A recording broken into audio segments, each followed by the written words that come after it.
He was known as the unluckiest man in the world because the moment he got off the plane, he received devastating news. His country had just been destroyed. The international community no longer recognized its existence. That meant his visa was invalid, his currency was worthless, and his return flight was cancelled. But the worst part? He didn't speak a word of English, so he had no idea what was going on. The airport supervisor tried to explain the situation with a bag of potato chips. So, the potato chips are Krakosia.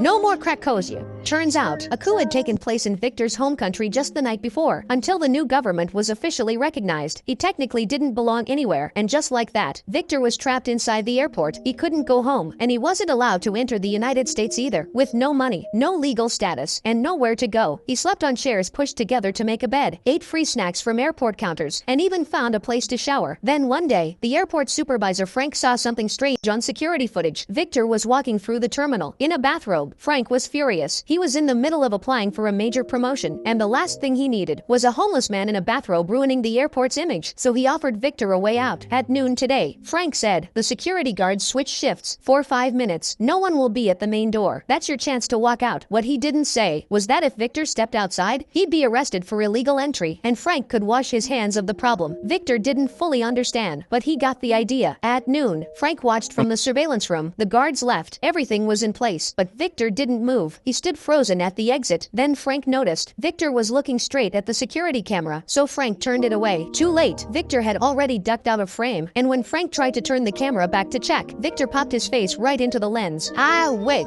Clearly, this plan wasn't going to work, but free snacks alone weren't enough to keep him going. He was starving. Then he noticed a woman return a luggage cart and get a quarter back in return. That's when Victor saw his opportunity. Most travelers didn't care about the 25-cent deposit, so they just left the carts behind. He gathered 3, returned them, and earned his first 75 cents. That bought him his first real meal in days, a hamburger. Soon, he was returning dozens of carts, upgrading from burgers to full combo meals. But Frank had been watching, and he wasn't going to let Victor turn his airport into a side hustle. So he assigned security staff to collect all the carts. Victor's cart retrieving business was over. Back to free snacks. Still, he didn't give up. He bought a dictionary and some books, and studied English every night with a headlamp. Day by day, word by word, he learned enough to start real conversations. When he felt ready, he went to Officer Dolores to apply for entry. She couldn't understand why he was bothering, but Victor smiled and said, You have two stick. One red, one green. So, I have chance go New York.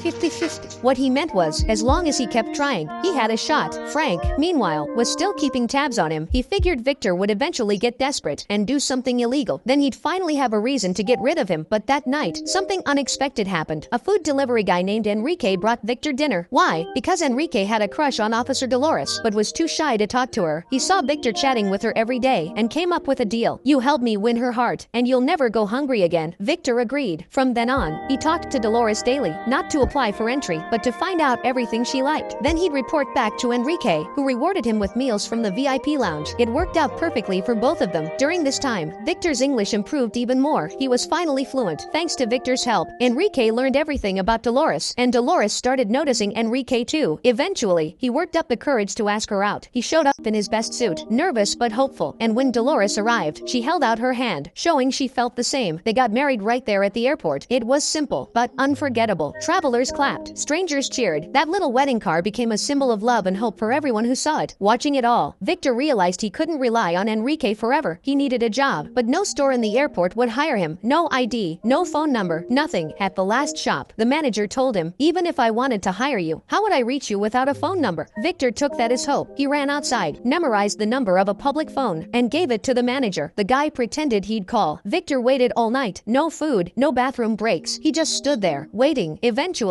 the phone rang. The manager told him the job was already filled and asked him not to sit outside the shop anymore. Heartbroken, Victor wandered through the terminal, passing a crumbling wall. It was so poorly built, it cracked when touched. As an architect, he couldn't stand the sight, so he started repairing it himself. It had been years, but muscle memory kicked in. By morning, the wall looked brand new, and just then, a construction crew walked by. The foreman was amazed. He offered Victor a job on the spot at $19 an hour, but now there were only 3 days left before Frank's big inspection. A top-level official was coming, and Frank couldn't risk them seeing Victor. He made up a reason and locked him in a room, then ordered security to keep the airport spotless. But something went wrong, and only Victor could fix it. What happened next would change his life forever. Want to know how it ends? Follow me. The rest of the story is coming soon.